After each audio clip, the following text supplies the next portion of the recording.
The morning sun rose over the kingdom of Eldoria, painting the sky with shades of gold and orange. For the first time in many years, the streets were quiet. Yet beneath the silence, fear remained. The rivalry between the two families had reached its most dangerous point.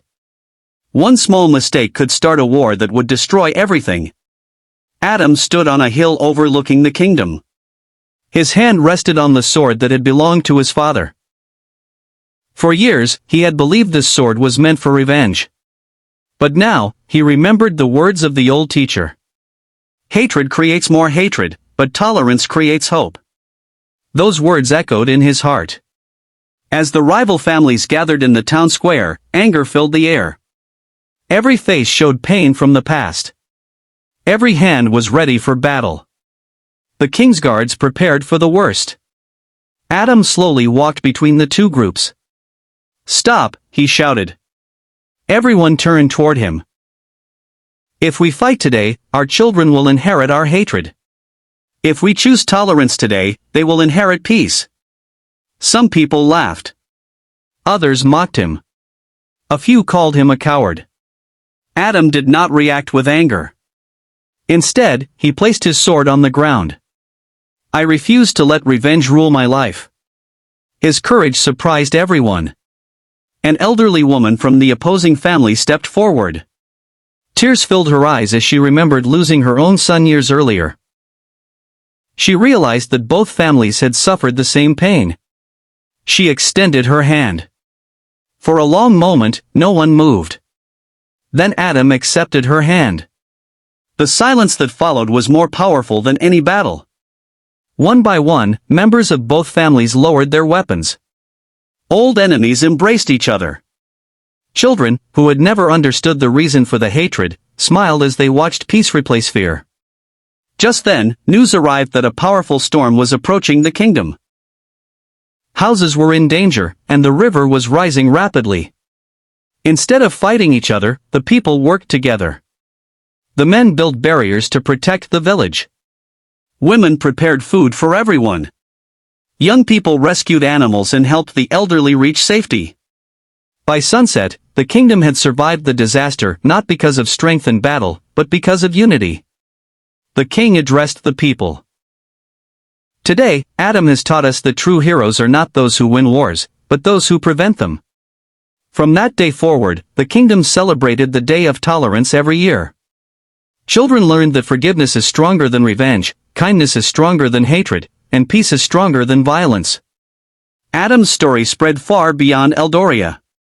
Travelers carried the tale to distant lands, inspiring countless people to choose understanding over anger. Years later, when Adam became an old man, he would often sit beneath the same ancient tree where the wise teacher had spoken to him. Young children gathered around to hear his story. He always ended with the same words. "Tolerance does not change the past, but it has the." Several years passed after the Great Reconciliation in Eldoria. The kingdom flourished as never before. Fields were greener, markets were busier, and children from families that had once been enemies now played together without fear. Adam had become one of the kingdom's most respected leaders, not because he was the strongest warrior, but because he was known for his wisdom, fairness, and compassion.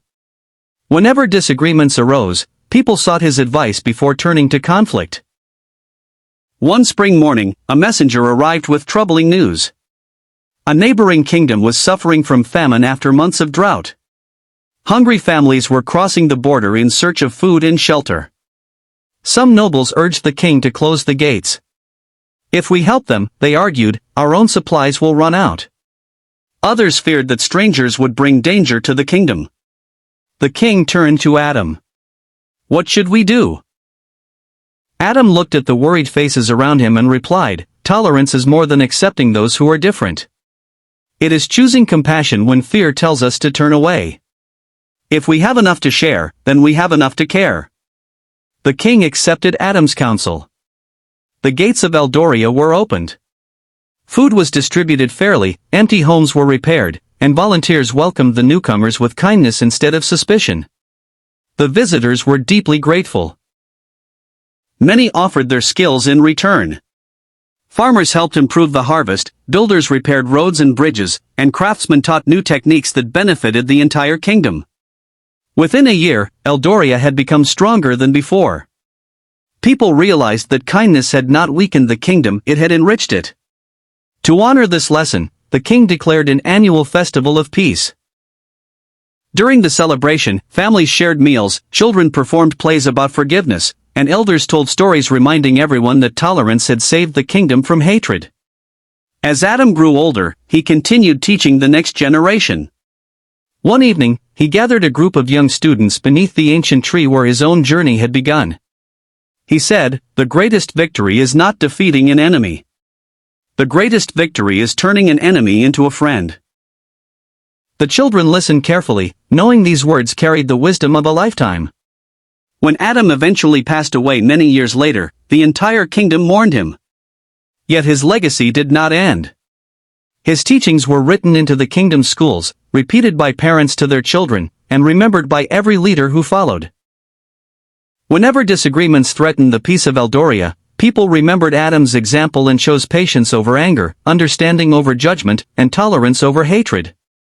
And so, the kingdom of Eldoria remained a place where peace was protected not by fear, but by the courage to show respect, mercy, and compassion. Moral: tolerance builds bridges where hatred builds walls. A single act of understanding can inspire Jean.